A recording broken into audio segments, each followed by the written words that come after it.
beliau Di rumah sakit di Ide Batara saling mengiring perayangan tubuh dan juga mulanya di rumah sakit di pada saling mengiring juga menduet sang Buddha Bumi.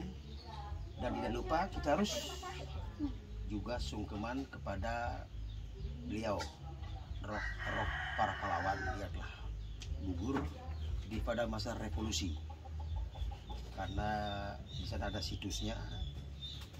Kita sekaligus minta izin kepada beliau bahwa nantinya Agus dalam seleksi testing P3K apapun bentuknya di sana, tugas-tugas yang diselesaikan bisa digarap atau dimudahkan, hasilnya biar sempurna. Astungkara atas seizin Tuhan atau beliau Ide Batara Batari saling mengiring perayangan itu juga para roh para pahlawan di gugur tahun 1946 pada masa revolusi di Tugu. Agus doanya, permintaannya didengar dan dikabulkan. Hanya seperti itu yang Tiang Tunggu sampaikan. Tanpa ada kehendak Tuhan, orang akan tidak bisa. Tuhan Maha Tahu, Maha Besar, Maha Penyayang. Karena berkat beliau, seizin beliau, kita nanti akan bisa menjadi orang. Cukup sekian penyampaian saya. Ya, terima kasih. Ada satu pertanyaan Pak Dede. Silakan. Ya Pak Dede termasuk melestarikan lah di Jalan Tugu ini. Anggaplah melestarikan.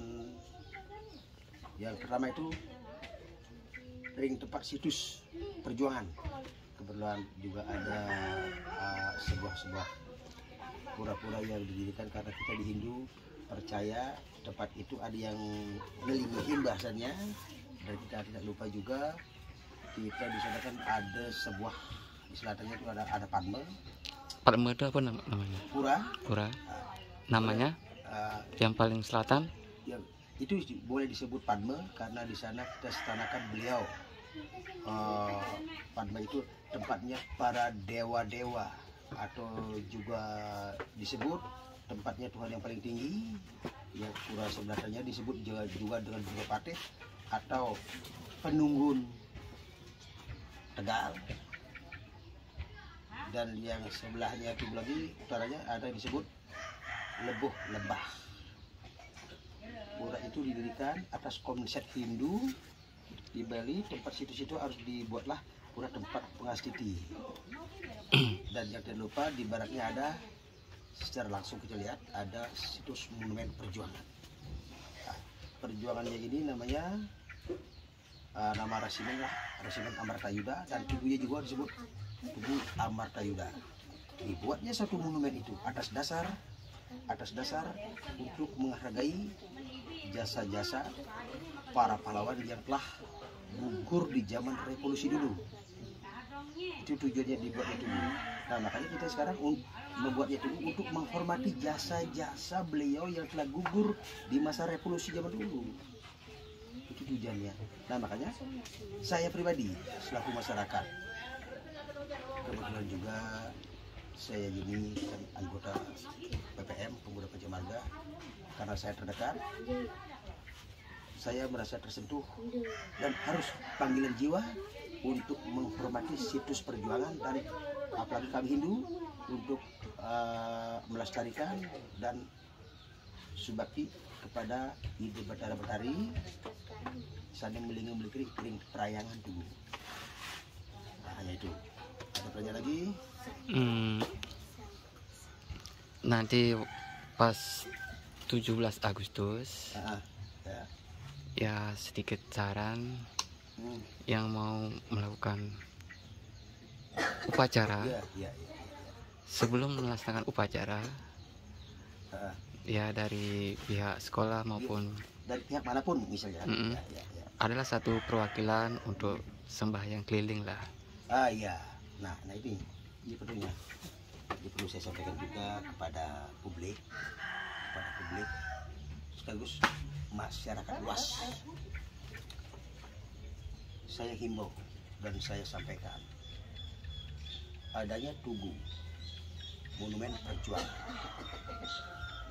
ini bukan milik orang Patas, bukan ini milik Banjar Tegal Asri, bukan milik lokasi pengodaran saja. Ini milik bersifat umum, milik negara. Siapapun yang merasa memiliki jiwa NKRI, kita wajib hormat kepada jasa-jasa para pahlawan yang disitanakan ini. Adanya gugur ini di seorang pejuang dan juga ada kerunya. Nantinya saya sampaikan juga kepada masyarakat luas dan juga kepada publik, sekaligus para pihak-pihak instansi terkait, misal dari kalangan pendidikan, dari sekolah manapun, dari SD, SMP, SMA, kalau mau nantinya pada saat tanggal 17 Agustus peringatan Hari Kemerdekaan, kalau mau berupacara penghormatan mereka, kita sungkeman kepada pahlawan, sekedar menghormatkan merah putih, silakan kalau bisa sebelum melakukan penghormatan tabur bunga atau upacara bendera. Selanjutnya kita mohon izin, mohon selamatan dalam artian ngaturang bakti dumun sebelumnya ke pura-pura yang ada di wilayah Tugu.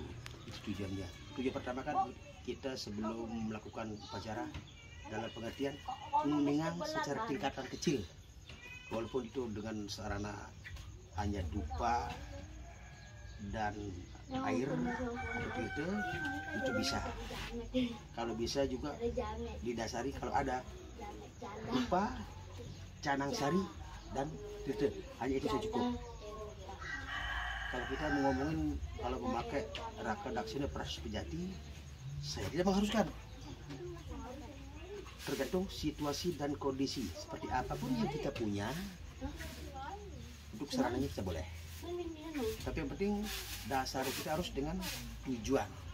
Kalau memang kita hanya punya tujuan ning ngaturang bakti, mula keselamatan kepada ide betara-betari sering melinggih perayaan Tugu, dan juga memohon kepada saling melinggih juga sing ring sang Tugu bumi dalar memohon juga atau kita menghormati kepada roh-roh pahlawan walaupun dengan tangan kosong bisa. Pokoknya simpelnya pakai canang sari, dupa dan filter itu sudah cukup bagi saya. Tergantung niat. Kalau niat sudah nggak ada, walaupun dia pakai banten gebogan pajangan, kalau sudah niatnya sudah tidak ning atau itu hanyalah sekedar mengikuti atau milu-milu bawang, itu nggak ada artinya. Kalau bahasa di Bali kan sekedar milu-milu atau milu-milu bawang, itu lebih baik jangan main. Karena di Tugu ini ada saling linggihin dan juga ada tempat pemujaan para dewa-dewa, ada pelingginya sesuai kepercayaan kita konsep di Hindu.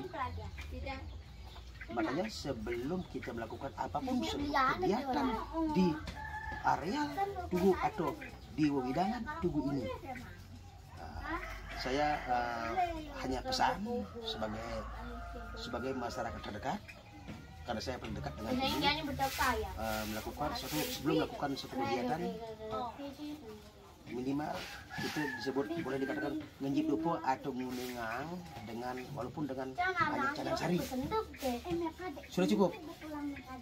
Itu tidak sih harus pakai banten yang besar-besar, itu tergantung siapa. Sudah cukup kali ya. Terima kasih untuk sarannya ya. Matur susumu. Nggih.